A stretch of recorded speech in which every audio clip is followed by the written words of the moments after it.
I know there's a mom out there or a dad or a caretaker who is guilt tripping themselves because they feel guilty about taking time for their own needs. I have a message for you, and please listen to it very carefully.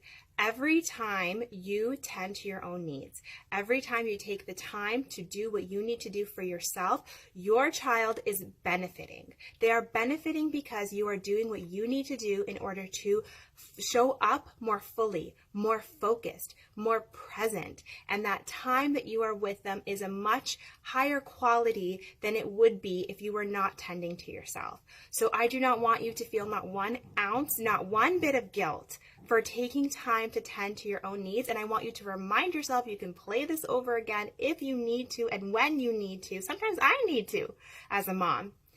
Remind yourself every time you are doing something to tend to your own needs, your child only benefits.